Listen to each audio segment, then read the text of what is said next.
Okay, reading on. Yud Gimel. Vehu Kibetz, that he joined together, and this person we're still referring to is Rabbeinu HaKadosh, Rabbi Yehuda HaNasi. Kol Hashmuot, all the sayings, Vechol Hadinim, and all the rulings, Vechol Chabeorin, and all the teachings, Vecha Perushin, and the explanations or the commentaries, Sheshamru Mimoshe Rabbeinu, that we heard from our teacher Moses. Veshilemdu Beidin Shel Kol Dor V'Dor, and what the Beidin taught us through all these generations, Bechol HaTorah Kula, about the whole Torah. Mehiber Mehakol, he joined all this in Sefer HaMishnah, in the book of the Mishnah.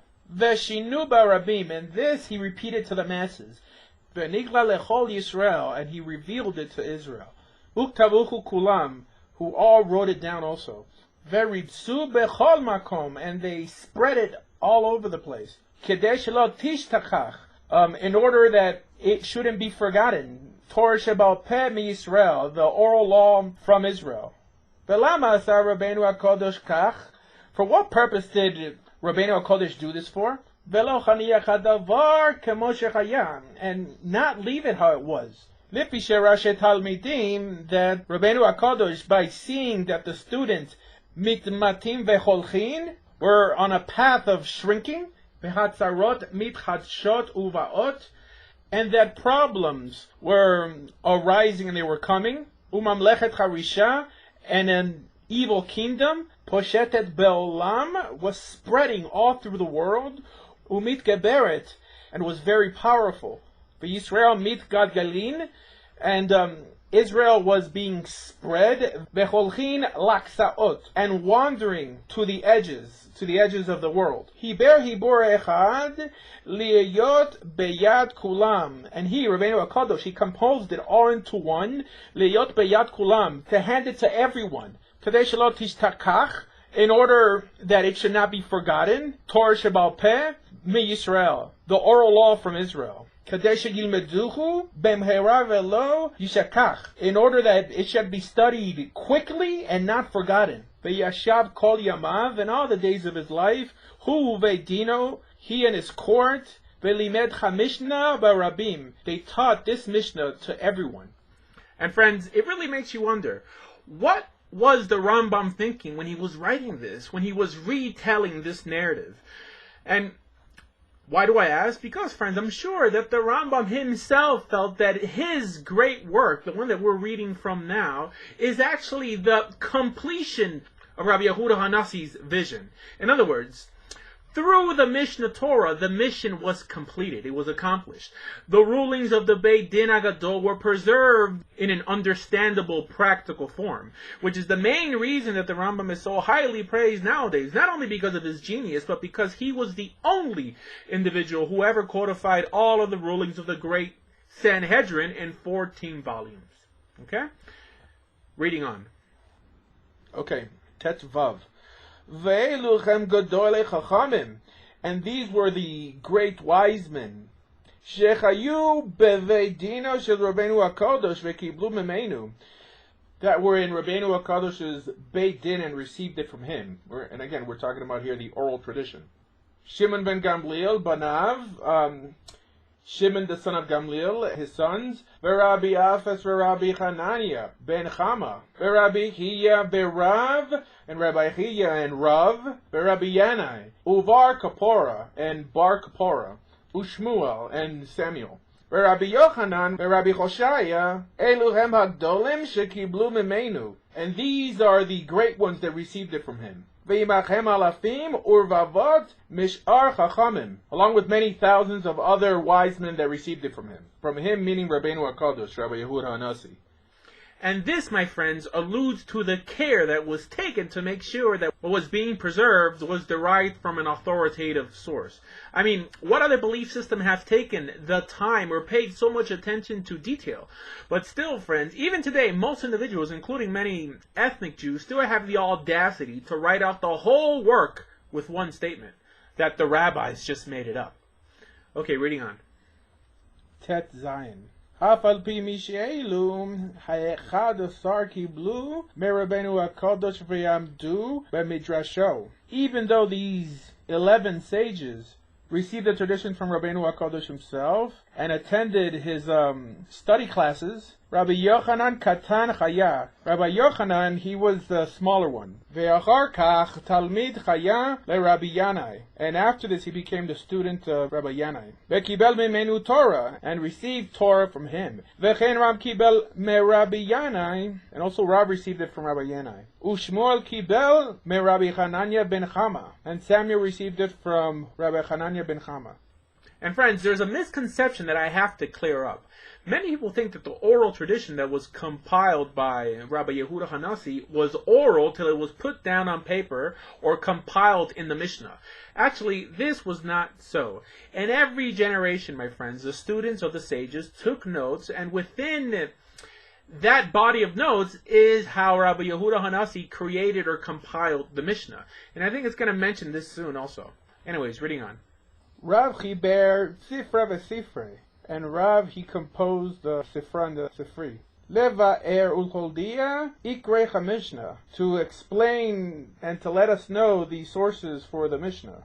Rabbi Chiya chiber hatosefta, and Rabbi Chiya composed the Tosefta. Leva er inyanecha Mishnah, to explain, to clarify the matters of the Mishnah. V'chen Rabbi Choshaya u'Bar Kapara, and Rabbi Choshaya and Bar Kapara, Hebrew Braitot leva'er divrei Mishnah. They joined the Brisas to explain the words of the Mishnah.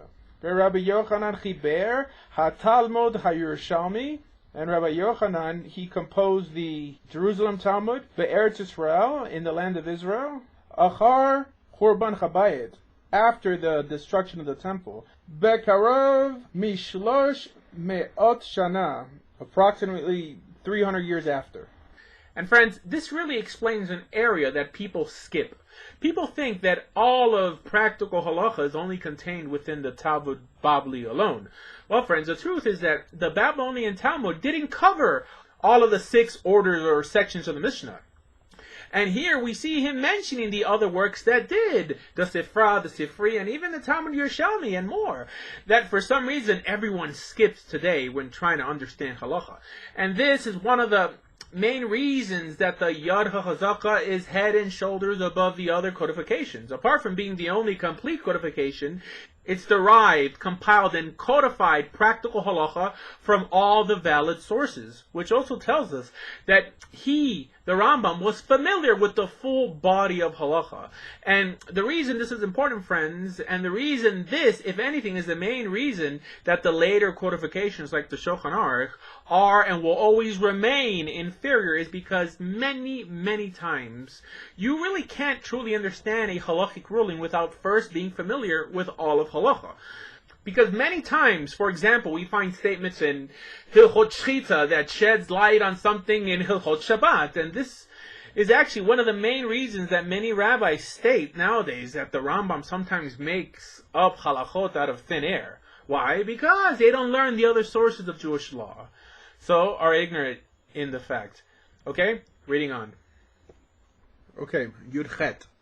Umigdolei chachamim shekiblu me'Rav u'Shmuel, from the greatest of the wise men that received the oral law, the oral tradition, from Rav and Samuel, were Rav Huna, Rav Yehuda, Rav Nachman, Rav Kahana. Umigdolei chachamim shekiblu me'Rabbi Yochanan, and from among the wisest of the sages that received it from Rabbi Yochanan were Rabbi Bar Chana, Rabbi Ami, Rabbi Asi, Rabbi Dimi, Rabun. Okay, Yud Tet. Umiklal chachamim shekiblu me'Rav Huna, ume'Rav Yehuda, and from amongst the wise men that received the oral tradition from Rav Huna and Rabbi Yehuda were Rabba, Rav Yosef, Rabba and Rav Yosef, umiklal chachamim shekiblu me'Rabba, Rav Yosef. And from among the wise men that received the oral law from Rava and Rav Yosef were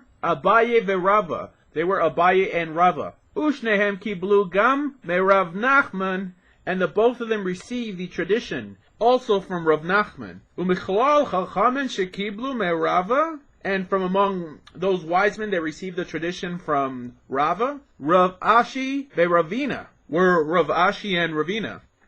Now, this is the famous Rav Ashi, one of the compilers of the Babylonian Talmud. And again, friends, the Babylonian Talmud is the Mishneh with its commentary, the Gemara. Really a sort of codification in itself, but really not quite.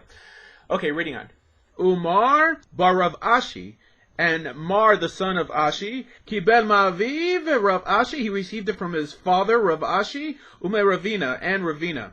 Nimtza me Rav Ashi ad Moshe Rabbeinu. You will find that from between Rav Ashi to Moshe Rabbeinu, Arba'im Ish, they were 40 people who had the tradition. Ve'eluchen, and they were Rav Ashi, Merava, Merabam, Merav Chuna, Merabi Yochanan, Merav Shmuel, Merabana, Merabenu HaKadosh, Meraban Shimon Aviv, Rabbi Shimon and his father, Meraban Gamliel Aviv, Meraban Shimon Aviv, Meraban Gamliel Chazaken Aviv, Meraban Shimon Aviv, Mechilo Aviv Veshamai, Mishamaya ve'Avtalion, Yehuda ve'Shimon, Michoshea ve'Nita, Yosef ve'Yosef, Antignas, Shimon Chazaken, Ezra, Baruch, Yirmiyah, Tzfania, Chavakuk, Nahum, Yoel, Micha, Yoshaya, Amos, Hoshea, Zechariah, Yochada, Elisha, Eliyahu, Achia, David, Shmuel, Eli, Pinchas, Yoshua, Moshe Rabbeinu, Rabam Shel Kol Hanviim, and from Moshe Rabbeinu, the teacher of all the prophets, Me'im Adonai Elohei Yisrael, and from Hashem, the God of Israel. And friends, I really think it's interesting how the Rambam refers to Moshe Rabbeinu as the teacher of all the prophets. And this really hits on an idea that I've mentioned in other videos on how, because Moshe is the teacher of all the prophets, what they, the prophets, are teaching cannot deviate from the words of Moshe. And I know many of you are thinking that this sounds very elementary, but if you think about it, virtually every false movement that exists today, from Christianity to Kabbalistic Judaism, never builds their ideas on the words of Moshe, but rather on the esoteric speech of some prophet, which, like we just said, could never contradict the written Torah in the first place, and also no one could really know for sure what they're saying. In other words, if it's not derived from Torah or the avenue the Torah sanctioned, like the Sanhedrin, my friends, it's not Judaism. Okay? Reading on.